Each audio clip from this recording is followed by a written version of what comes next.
Et salut les amis, bienvenue sur cette vidéo spéciale Halloween.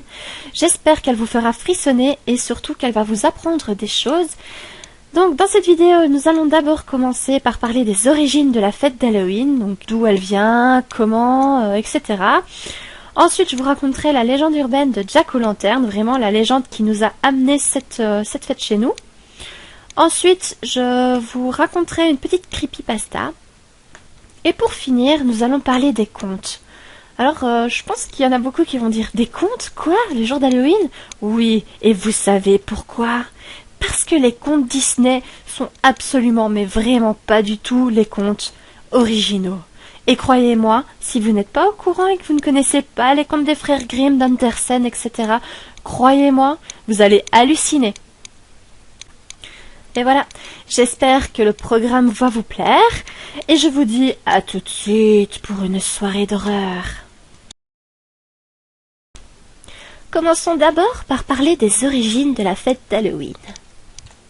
Pour commencer, abordons cette fête par rapport aux origines celtiques et le calendrier. Halloween trouve sa source dans une fête rituelle celtique connue sous le nom du Sama. En gaélique actuel, Sama se traduit par le mois de novembre et symbolise la fin de l'été. Il y a plus de 2500 ans en Irlande, Grande-Bretagne et au nord-ouest de la Gaule, l'année celte s'achevait à la fin du mois d'octobre, une nuit de pleine lune. À cette occasion, une fête obligatoire était célébrée en l'honneur de la nouvelle année à venir. Il faut savoir que l'année celte se décompose en deux périodes. Une moitié sombre, commençant le 1er novembre à Samhain, et une moitié lumineuse débutant le 1er mai à Beltane. En raison du climat doux et humide, les pays d'Europe de l'Ouest n'ont que deux saisons principales, l'été et l'hiver. À la fin de l'été, le rythme de vie de la communauté évolue. À cette période de l'année, les troupeaux sont rentrés à l'étable pour les protéger du froid et la communauté, quant à elle, est libérée des travaux agricoles. Chez les Celtes, le calendrier est lunaire et non solaire, comme le calendrier des Grégoriens. C'est-à-dire que les grandes fêtes ne pouvaient avoir lieu à date fixe. En réalité, la fête du Samhain se déroule la nuit de la pleine lune la plus proche. C'est donc par commodité que le jour d'Halloween sera fixé au 31 octobre. La nouvelle année, qui permet d'ouvrir une brèche entre les vivants et les morts, fait de Samhain une fête si particulière et pas seulement religieuse. Abordons maintenant cette fête par rapport à la fête du Samhain qui est en réalité l'ancêtre d'Halloween. La fête de Samhain dure 7 jours, 3 jours avant et 3 jours après la pleine lune, et est obligatoire, quelle que soit l'origine sociale, sous peine de châtiment divin. Le festin se compose en abondance de viande de porc, de bière, d'hydromel et de vin. Le porc, qui est considéré comme une divinité destructrice et redoutable, est une viande sacrée censée procurer l'immortalité. L'hydromel est un alcool doux, une boisson fermentée à base d'eau et de miel. Cette fête est destinée à créer des passerelles entre les deux mondes, celui des vivants et celui des morts, où chacun est invité à venir de l'autre côté. Les défunts perdent alors leur don d'invisibilité. Il s'agit d'une célébration de l'orgie au sens où l'on se trouve au milieu du monde réel et imaginaire. Les termes milieu et ivresse auraient eu une racine commune dans les langues celtiques. Cette fête est accompagnée de chants et de jeux rituels à travers des sacrifices et la mise en place du feu nouveau. Tous les Gaulois se devaient d'éteindre le feu de leur foyer pour que les druides en rallument un nouveau afin de célébrer l'année à venir. Samhain n'est pas seulement une fête sacrée, elle est aussi politique, militaire et commerciale, où des contrats peuvent s'y établir. C'est un événement qui se veut avant tout pacifique, mais c'est aussi l'occasion de renouveler les pouvoirs du roi qui préside la cérémonie. La conquête romaine influencera les traditions celtiques en introduisant la fête de la moisson en l'honneur d'une déesse étrusque, Promone. Par la suite, le christianisme qui rejetait le rituel païen en le diabolisant l'éliminera de la fête de la Toussaint. Les traditions païennes subsistèrent malgré la destruction d'anciens temples. C'est en 837 que la fête de tous les saints est inscrite sur le calendrier liturgique. Celle d'Halloween sera donc célébrée la veille. Voyons maintenant cette fête par rapport à l'exportation des contes irlandais vers l'Amérique. En 1846-1848, suite à la maladie de la pomme de terre, les Irlandais migrèrent vers les États-Unis et emmenèrent avec eux leurs contes et légendes. Vous connaissez sans doute le conte irlandais de Jack O'Lanterne? Si ce n'est pas le cas, patientez un petit peu. Juste après ceci, je vous la raconte. C'est vers la fin du XIXe siècle qu'Halloween deviendra alors une fête nationale aux États-Unis, avec la traditionnelle quête de bonbons. Les friandises ou le mauvais sort. Beaucoup plus pratique à découper que le navet, la citrouille sera le symbole phare de cette fête. La coutume d'Halloween fait ses débuts en France en 1997 pour les Belges ou en 1997 pour les Français, avec la sortie d'un nouveau téléphone baptisé Halloween, accompagné d'une campagne atypique et la mise en place de 8000 citrouilles au Trocadéro. En 2000, c'est l'une des plus grandes fêtes après Noël et Pâques, mais qui depuis semble avoir perdu de sa magie. Jugée trop commerciale, je vais vous raconter la légende de Jack O'Lanterne. Un soir, dans une taverne, Jack, un maréchal ferrant irlandais, ivrogne et avare, bouscula le diable. Ce dernier, comme à son habitude, tente de convaincre Jack de lui laisser son âme en échange de faveurs diaboliques. Sur le point de succomber, Jack demande alors au diable de lui offrir un dernier verre avant qu'il n'accepte le pacte. Le diable se transforme alors en pièce de 6 pence afin de payer le tavernier. Prestement, Jack empoigne la pièce et la glisse dans sa bourse.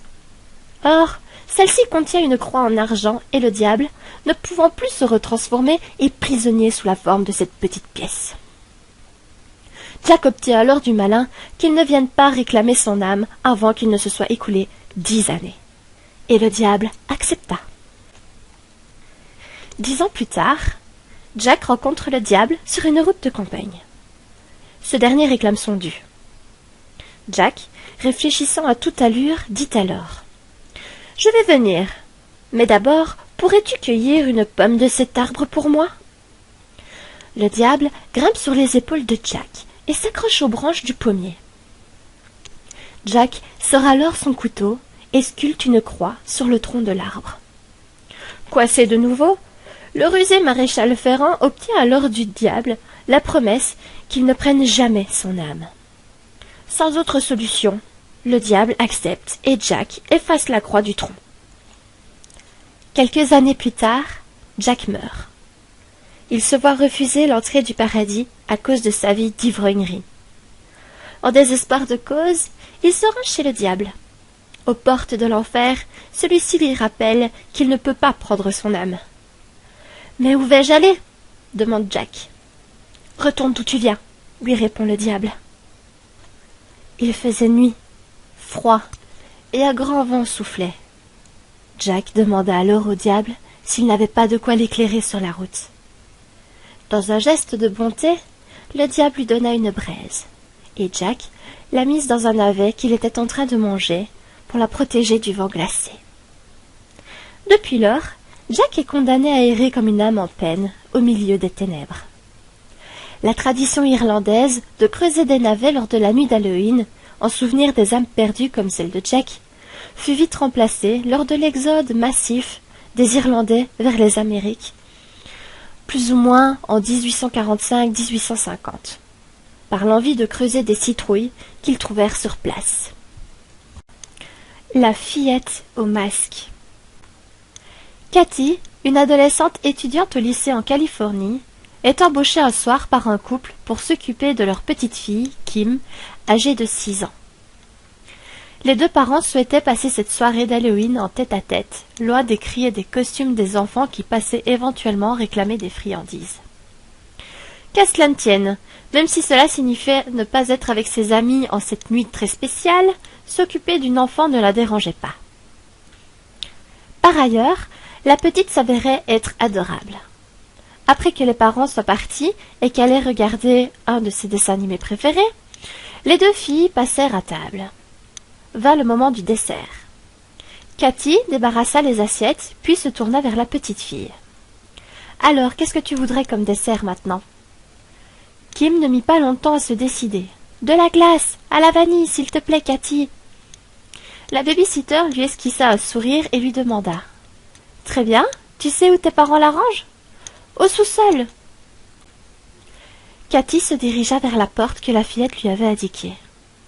La pièce était plongée dans un noir absolu, comme si la nuit dehors ne l'était pas assez.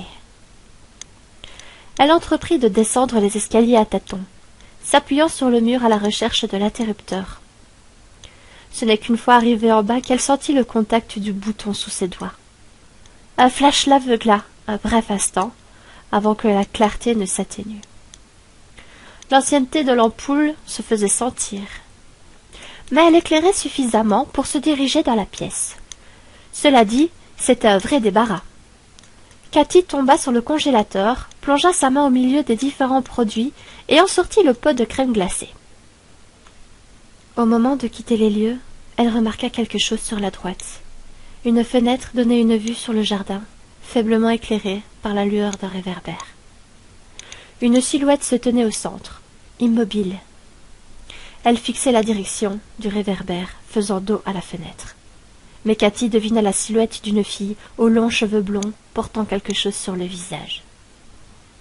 Bien que surprise, elle ne prêta pas plus attention à ce détail.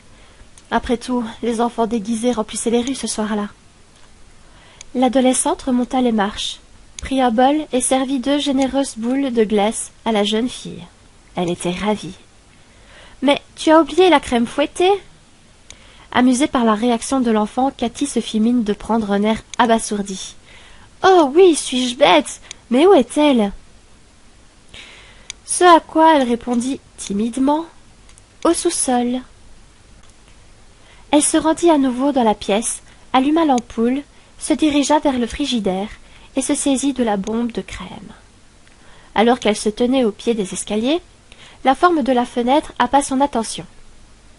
La silhouette qu'elle avait aperçue était toujours là, mais cette fois, elle fixait la fenêtre. Et elle s'était rapprochée suffisamment pour que l'ampoule du sous-sol l'éclaire faiblement. C'était bien une fille, le visage caché derrière un masque des plus déconcertants.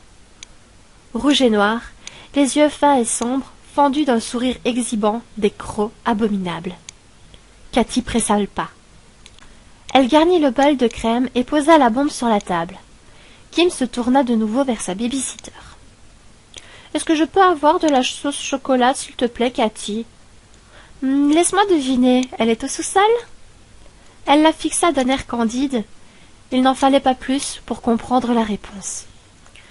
Encore une fois, elle descendit les marches, trouva l'armoire dans laquelle la mère rangeait les ingrédients d'hiver. S'empara du flacon de chocolat et fit demi-tour. Mais au moment où elle s'apprêtait à sortir, un objet au sol la fit trébucher. Elle se rattrapa de peu à la rambarde des escaliers, retenant un juron de sa bouche. En se redressant, son regard se posa sur la fenêtre. L'enfant s'était à nouveau rapproché. Elle était près, si près qu'elle semblait collée à la vitre, exposant les détails de son masque hideux. Mais ce qui retint l'attention de la jeune femme, c'était le couteau de boucher que l'enfant serrait dans ses mains. Un frisson parcourut l'échine de Cathy. Elle se sentait vraiment mal à l'aise. Arrivée en haut des escaliers, elle souffla pour se calmer, puis tendit le flacon à la fillette. « J'espère que mademoiselle est contente ?»« Oh oui, merci Cathy, mais... » Kim releva les yeux, emplis d'une lueur innocente. « Il manque encore les vermicelles. Maman me met toujours des vermicelles. » Face au regard déconcerté que lui lançait l'adolescente, elle répliqua un sourire angélique qui vint illuminer son petit visage, jusqu'à ce que l'expression de sa baby-sitter s'atténue. « Bon, d'accord, mais c'est la dernière fois, ma grande. » Tremblante, Cathy descendit rapidement les escaliers et alluma l'ampoule. Elle ne put s'empêcher de jeter un coup d'œil à la fenêtre. L'enfant avait disparu. Elle parvint à reprendre peu à peu son calme et chercha les vermicelles dans l'armoire. Puis, gravit les marches qui menaient à la cuisine. Une simple farce. Le sachet de vermicelle heurta le sol, déversant son contenu sur le parquet, et un cri d'effroi échappa de sa bouche quand elle découvrit Kim, la tête enfoncée dans son bol.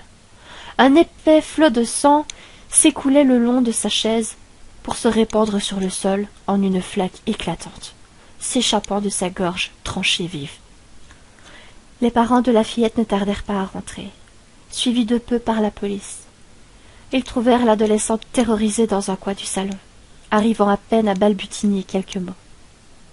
Alors que les agents de police étaient parvenus à la calmer un peu et s'apprêtaient à l'interroger, la mère, toujours en proie à son désespoir, s'approcha de l'adolescente. « Mais enfin, Cathy, qu'est-ce qui s'est passé? Je t'en prie, dis-le-moi !» L'adolescente parvint tant bien que mal à décrire le déroulement de la soirée. Le repas, la glace, le sous-sol, la fenêtre et la fille qu'il avait observée tout ce temps. Les yeux remplis de larmes de la mère se troublèrent d'une expression d'incompréhension et de doute avant qu'elle ne parvienne à murmurer. « Cathy, il n'y a jamais eu de fenêtre au sous-sol, seulement un miroir sur le mur. » Si je vous dis conte de fées, vous pensez directement à ces jolies histoires merveilleuses de Disney. Mais qu'en est-il en réalité?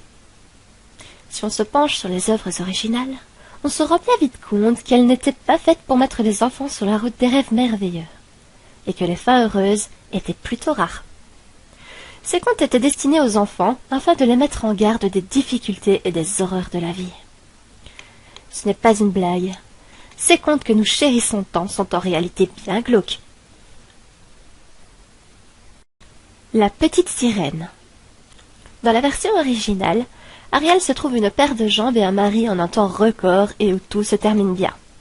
Mais dans la version originale, écrite par Hans Christian Andersen, on est très loin de la fin heureuse. Le début ne change pas beaucoup.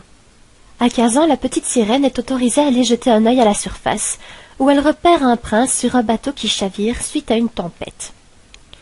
Elle sauve la vie du prince, mais, et là ça se complique, elle est interrompue par l'arrivée d'une jeune femme, la forçant à s'éclipser. Du coup, le prince est persuadé que c'est cette jeune femme qui l'a sauvée. La petite sirène apprend de sa grand-mère que les hommes vivent moins longtemps que les sirènes, mais qu'ils ont une âme immortelle. Elle décide qu'elle en veut une elle aussi, et va donc s'adresser à la sorcière des mers qui lui donne une potion lui permettant de changer sa queue de poisson en une paire de jambes en échange de sa langue.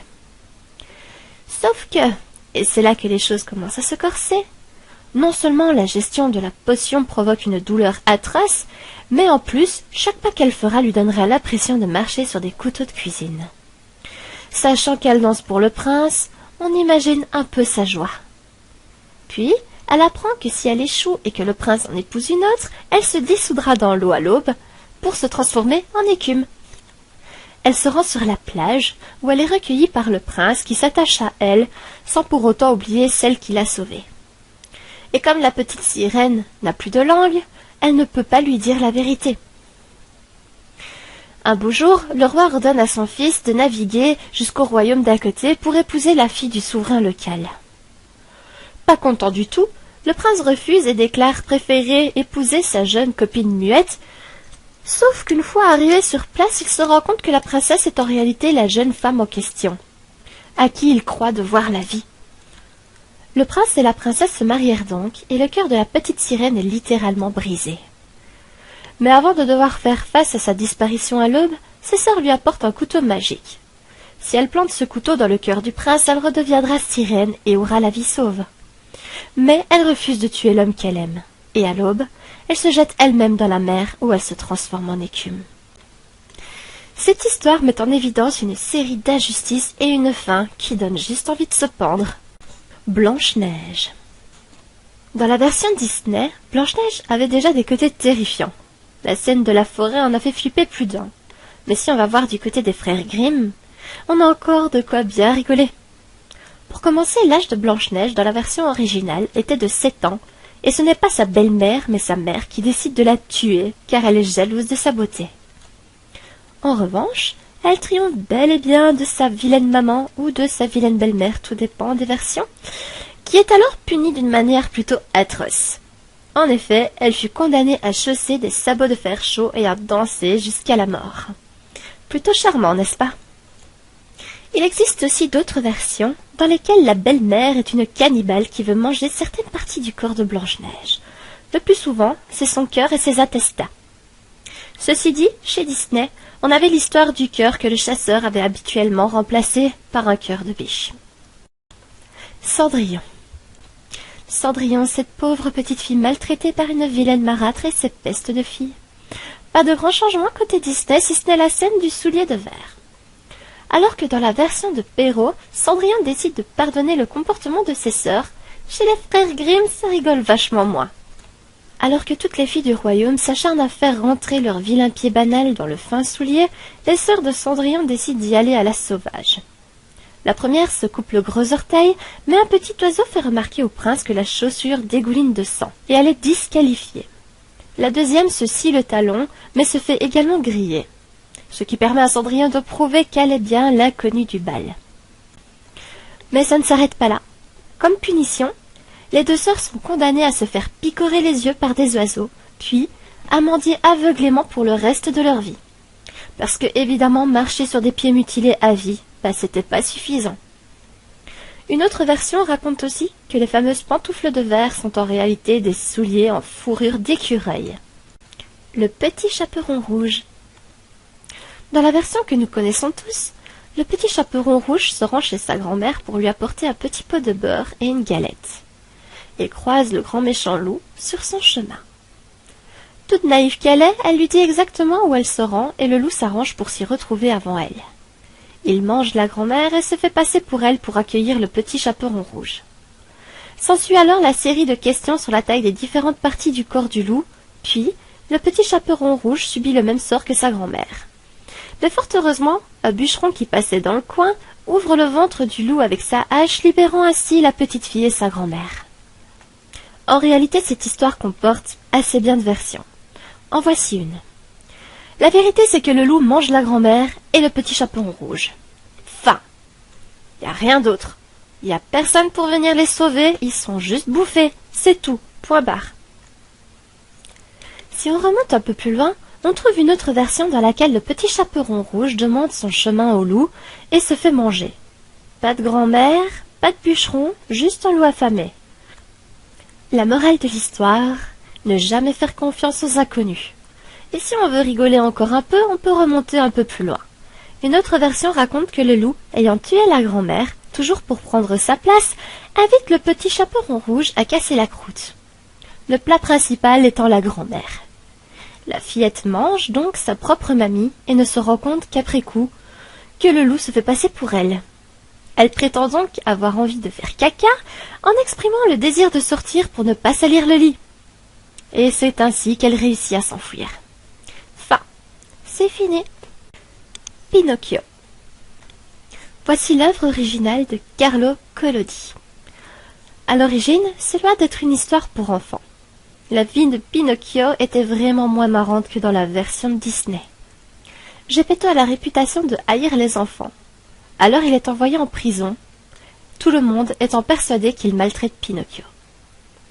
Ce dernier est bien content, parce qu'il voit là l'occasion de vivre sa vie comme bon lui semble, sans avoir à obéir à un père qui ne peut même pas subvenir à ses besoins. Dans cette version, il n'a pas de Jiminy Cricket. Il s'agit d'un véritable criquet, sans nom, qui tente de raisonner Pinocchio en lui rappelant qu'il ferait mieux d'obéir à Geppetto.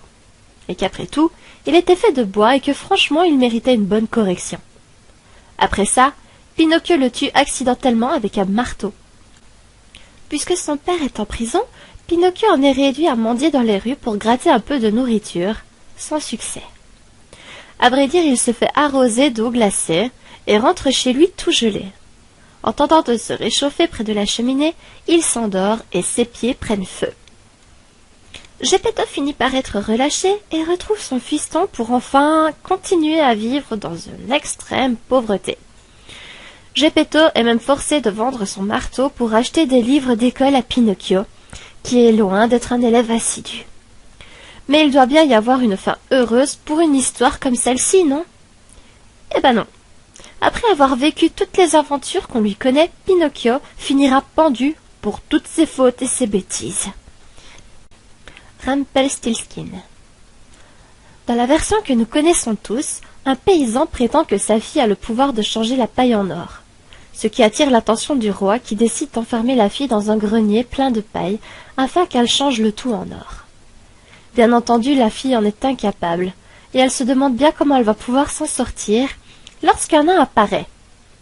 Il lui propose alors de changer la paille en or en échange d'une petite bricole. Mais le roi en veut plus, encore et toujours plus. Alors le nain s'exécute à nouveau en échange d'un autre petit cadeau. La troisième fois, il décide que le cadeau sera le premier-né de la jeune fille, qui accepte par désespoir. Suite à ça, elle devient reine. Sauf que, elle change d'avis. Lorsque vint le moment de payer son dû, elle décide que finalement elle n'en avait plus envie. Ça lui plaît pas des masses. Le nain lui dit alors que si elle est capable de deviner son nom en 3 jours, il oubliera le marché passé. La fille finit par trouver son nom, et le nain disparaît. Tout est bien qui finit bien, et on va dormir avec le sourire et faire de jolis rêves. Voici maintenant la version originale. À la fin du conte, lorsque la fille découvre le nom du nain, il se tape une telle colère qu'il frappe du pied comme un gros capricieux et passe à travers le plancher pour disparaître à jamais. Sauf que, dans une autre version, on apprend qu'une fois passé à travers le plancher, il reste coincé, et en luttant pour se libérer, il se déchire lui-même en deux. Encore une autre version, où il est tellement énervé qu'il se propulse en direction de la fille et se retrouve coincé dans son vagin. Et oui, vous avez bien entendu, il est coincé dans son vagin. Donc en gros, elle portait pas de culotte. Les gardes du palace doivent alors s'y mettre à plusieurs pour le déloger. Dans un paquet d'autres versions, le premier-né en question est tué soit par le nain, soit par les gardes ou n'importe qui, pourvu qu'il meure à la fin. Le joueur de flûte de Hamelin. Dans la version que nous connaissons tous, les habitants d'une ville infestée par les rats font appel à un joueur de flûte un peu spécial, qui parvient à attirer toutes les bestioles hors de la ville, rien qu'en soufflant dans son instrument. En échange, il demande évidemment un gros paquet d'argent, mais lorsqu'il revient quelques semaines plus tard, personne ne veut lui donner la moindre pièce. Pire encore, il chasse leur sauveur à coups de pierre. Comme ça ne lui a pas fait vraiment plaisir, il revient en pleine nuit pour jouer un air de flûte qui attire les enfants hors de leur petit lit douillet et les conduit dans une grotte qui se referme derrière eux. Les habitants changent alors subitement d'avis et payent le joueur de flûte qui leur rend leurs enfants. En réalité, dans beaucoup de versions, les habitants ne revoient jamais leurs enfants. Soit ils restent et meurent dans la grotte, soit ils sont guidés par la musique jusqu'au lac dans lequel ils se noient. Mais beaucoup de contemporains, dont notamment l'écrivain William Manchester, sont persuadés qu'il s'agissait en fait d'une histoire de pédophilie et qu'avant de tuer les gamins, le joueur de flûte avait d'abord abusé d'eux. La morale de l'histoire, ne soyez pas mauvais payeurs. Boucle d'or et les 3 ours. Dans la version que nous connaissons tous, Boucle d'or est une jolie petite fillette qui entre par effraction dans la maison d'une famille d'ours pendant leur absence. Elle s'assoit dans leur chaise, mange leur porridge et prend ses aises dans leur lit, peinant à trouver le plus confortable. Lorsqu'elle entend les ours rentrer, elle se précipite par la fenêtre et se carapate vite fait bien fait. En réalité, dans la première version, l'histoire est évidente puisque Boucle d'or se fait griller et les ours la déchiquettent sauvagement avant de la dévorer. La morale de l'histoire, fallait pas manger notre repas. Mais une autre version nous emmène dans la 4e dimension, puisque Boucle d'or n'est plus une jolie petite fille, mais une vieille femme sans abri et complètement folle, qui défonce la porte de la maison des 3 ours à la recherche d'un abri et d'un peu de nourriture. Et alors là, 2 possibilités. La première, quand les ours rentrent, la vieille saute par la fenêtre et se brise la nuque ou disparaît pour toujours. La deuxième possibilité est qu'après avoir essayé de la noyer et de la brûler, les ours finirent par l'empaler sur un clocher d'église. Aladin. L'histoire d'Aladin comporte aussi plusieurs versions. Dans l'une d'elles, Aladin est un jeune homme pauvre qui est pris comme disciple par un maître qui dispose de pouvoirs magiques. Un jour, ce maître se fait passer pour le frère de son père, Casim, et décide de lui demander d'aller chercher une lampe, en lui confiant pour cela un objet magique mineur. C'était en fait un anneau qui renfermait un génie. Mais Aladin préfère conserver la lampe pour lui-même. Le maître l'abandonne alors dans les ténèbres de la grotte où gisait la lampe et s'en va. Mais la lampe est tentée par un des plus grands génies. L'histoire d'Aladin comporte aussi plusieurs versions. Dans l'une d'elles, Aladin est un jeune homme pauvre qui est pris comme disciple par un maître qui dispose de pouvoirs magiques. Un jour, ce maître se fait passer pour le frère de son père, Casim, et décide de lui demander d'aller chercher une lampe, en lui confiant pour cela un objet magique mineur. C'était en fait un anneau qui renfermait un génie. Mais Aladin préfère conserver la lampe pour lui-même. Le maître l'abandonne alors dans les ténèbres de la grotte où gisait la lampe et s'en va. Mais la lampe est tentée par un des plus grands génies. Dans sa variante populaire, Aladin parvint à maîtriser les pouvoirs de la lampe et devient ainsi riche et puissant, et ainsi il obtient la main de la fille du roi. Mais son méchant maître tente alors de récupérer la lampe, notamment en exploitant l'ignorance de la femme d'Aladin, qui cède la lampe pour quelques pièces. Aladin retournera alors chercher la lampe et tout s'arrangera. Il existe aussi une autre version, comme le chandelier aux 7 derviches, où Aladin ne parvient pas à maîtriser la lampe. Après une nouvelle tentative pour tromper encore son maître, pourtant bon, il est puni de sa bêtise et de son ingratitude en perdant tout. La princesse et la grenouille. L'histoire est tirée du conte Le roi grenouille ou Henri de Fer, recueilli par les frères Grimm. Dans le film, Disney a projeté l'histoire dans le sud des États-Unis et la princesse est devenue une jeune femme qui travaille dur pour réaliser son rêve. Tous les personnages sont inventés et même la façon de transformer la grenouille en prince est différente. Dans le conte original, c'est en lançant la grenouille contre un mur que la princesse la transforme en prince. La Reine des Neiges. Le miroir d'un grand sorcier se brise et les morceaux se dispersent. Un des morceaux se plante dans l'œil d'un jeune garçon qui perd toute joie et toute son innocence d'enfant. Il se fit capturer par la Reine des Neiges et lui promet que s'il trouve la bonne réponse à une énigme, il sera délivré. Après l'avoir résolue, et après que sa sœur l'ait retrouvé, il pleura, et le morceau de miroir tomba. Le bossu de Notre-Dame. Contrairement aux autres histoires, il faut savoir que l'histoire du bossu de Notre-Dame s'est réellement passée, donc c'est basé vraiment sur une histoire vraie.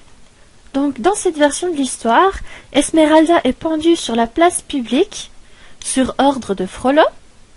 Quasimodo, évidemment, qui était fou amoureux d'Esmeralda, a poussé Frollo du haut de Notre-Dame pour le punir. Puis, tellement qu'il avait du chagrin, il s'est laissé mourir sur le cadavre d'Esmeralda. Ce niveau glauque, c'est pas mal aussi, ça.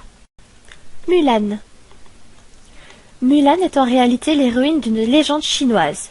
Il s'agit d'une tisseuse, fille d'officier, censée avoir combattu pendant 12 ans dans les troupes de l'empereur. Selon les versions, elle partait à la guerre à la place de son père ou de son frère, mais toujours avec l'aval de sa famille, qui était au courant. Ce qui déjà est une grosse différence avec la version de Disney.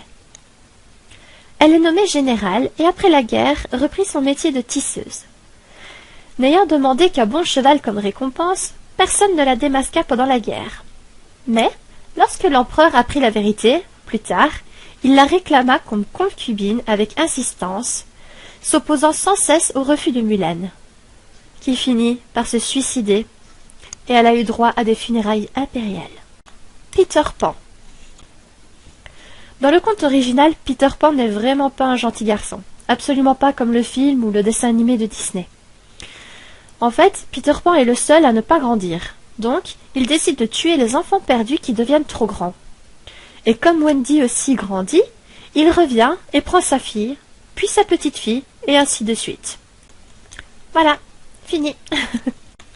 Réponse.